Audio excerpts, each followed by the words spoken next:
Praise the lord. ప్రభు అయిన యేసుక్రీస్తు నామంన మీ అందరికీ శుభములు తెలియపరుస్తా ఉన్నాను.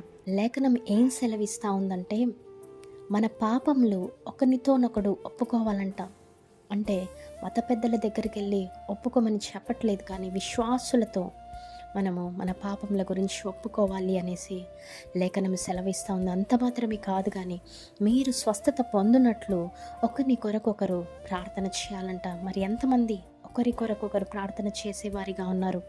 అంత మాత్రమే కాదు, కానీ నీతిమంతుని విజ్ఞాపన మనఃపూర్వకమైనదై బహు బలము గలదై యుండును అనేసి లేఖనం సెలవిస్తూ ఉంది. అయితే ఏలియా మన వంటి స్వభావం గల మనుష్యుడే. వర్షింపకుండానట్లు అతడు ఆసక్తితో ప్రార్థన చేయగా 3.5 సంవత్సరముల వరకు భూమి మీద వర్షింపలేదు.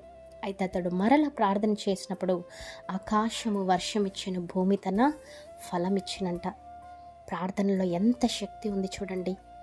ఎందరైతే దేవుని బిడ్డలుగా ఎంచబడి ఉన్నారో, ఎందరైతే దేవుడు నిర్దోషులుగా ఎంచబడి ఉన్నారో, మరి ఎందరైతే ప్రతినిత్యము దేవునితో సహవాసం కలిగిన వారే నీతి నిజాయితీని అనుసరిస్తూ జీవితాన్ని జీవించేవారు ఉండి ఉన్నారు, అటువంటి వారు హృదయపూర్వకముగా ప్రార్థించినప్పుడు వారి ప్రార్థన బహు బలము గలదై యుండును అనేసి మరి ఈ యొక్క లేఖనము సెలవిస్తూ ఉంది.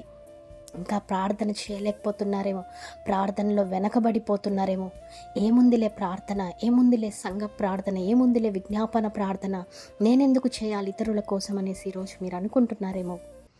లేఖనం సెలవిస్తూ ఉందండి, ఒకరి కొరకొకరు ప్రార్థన చేయండి అనేసి. మరి ఈ నూతన సంవత్సరంలోనైనా మీరు ఒక తీర్మానం తీసుకోండి. ప్రతిరోజు కొన్ని నిమిషాలు, కొంత సమయము దేవునితో తప్పకుండా మీరు గడిపే రీతిగా మరి ఒక రెజల్యూషన్ తీసుకోండి. ప్రార్థనకు గొప్ప శక్తి ఉంటుందండి. విసుగక నిత్యం ప్రార్థన చేయాలి. మరి బైబిల్ గ్రంథంలో చాలామంది భక్తులు ప్రార్థన పరులు ఉన్నారు. వారందరి వల్లే మనం కూడా ప్రార్థించాలి. ఇంకా చెప్పాలి అంటే విసుగక నిత్యం ప్రార్థన చేయాలి. యాకోబు వల్లే పట్టు విడవకుండా ఆన్సర్ వచ్చేంత వరకు, ఆశీర్వదింపబడేంత వరకు కూడా ప్రార్థన చేయాలి. హృదయపూర్వకంగా మొరపెట్టండి, దేవుడు తప్పకుండా అట్టి వారికి సమీపముగా ఉంటానని దేవుడు వాగ్దానం చేస్తూ ఉన్నాడు.